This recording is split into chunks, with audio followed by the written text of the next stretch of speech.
બોટાદ જિલ્લાના રાણપુર તાલુકાના અલમપુર ગામે જ્યાં બે દીકરા અને તેના પિતા છે, માતાનું 20 વર્ષ પહેલાં મૃત્યુ પામેલ છે, ત્યારથી એમની આર્થિક પરિસ્થિતિ નબળી છે, રહેવા માટે ઘર પડી ગયેલા છે અને નળિયામાંથી પાણી ટપકે છે, મજૂરી કરીને પોતાનું ગુજરાન ચલાવે છે। એક દીકરાને મગજની બીમારી છે અને બીજા દીકરાને પગની જે વ્યસ્તતા છે સારી નથી અને ઘર પણ પડી ગયેલા છે। ખાવા માટે પોતે હાથે બનાવે છે। તો આ તમે જોઈ લો કે ખાવા માટે પોતે હાથે બનાવી રહ્યા છે। તો આ વિડીયો ખજૂરભાઈ સુધી આ મોટો છોકરો આ નાનો છોકરો અને 100 વર્ષને ઘરમાં પૂર્યો અને ગાંડાયું કરતો અને 10 વર્ષ એની બાને સેવા કરી। 10 વર્ષ થયા, 25 વર્ષથી આમણી આપો આપે છે।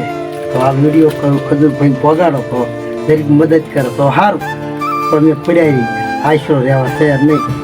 આ રોટલા હાથે કરી છે ને ખાવી છે। આ છોકરાને 4 વર્ષથી પગે ઓલા થયા છે, એ મોટો છોકરો કામ નથી કરતો।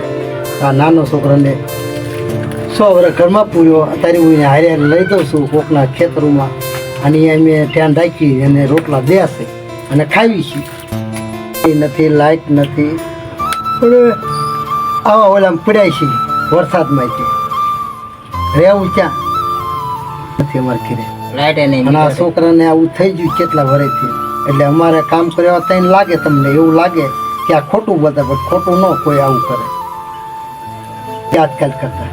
અને આ 25 વર્ષથી રોટલા કે બે ખવડાવું છું, તો એક કામ કરતો એ બંધ થઈ ગયો હતા 4 વર્ષથી। એક તો 100 વર્ષથી તો ખાટલા ઘરમાં પૂર્યો હતો, અત્યારે હું એને હારે હારી ફેરવું છું, નકર ગાયું બોલે, ખરા ખરી ભૂંડા બોલે।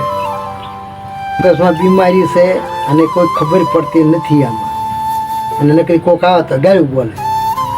જો આ ભાઈ આવ્યા હતા ને તો આ ભાઈને આવતા વેત રમકાઈ, અત્યારે જો આમ જોશે ને તમને એવું લાગે કે આમ લાગે, પણ ગાયું બહુ બોલે। મારા ઘરના નથી 25 વર્ષથી એના અમારા ઘરના આવા બીમારથી પાછી થઈ, 10 વર્ષ સેવા કરી પણ સારું ન થયું। સેવાના પૈસા વિયાઈ ગયા બધા, કંઈ હતું નહીં। પછી આ છોકરાના થઈ મારી નમ્ર વિનંતી ખજૂરભાઈ બધી પગાડા ઉડવા તો સારું, એમ કે જો અમારી સાહેબ સુવિધી કરે તો રહેવા આશરો થઈ જાય। પાણીની પણ કોઈ વ્યવસ્થા નથી અને બાથરૂમની પણ વ્યવસ્થા નથી। તો આ વિડીયો આપણે ખજૂરભાઈ સુધી પહોંચે એવી બધાને મદદની જરૂર છે।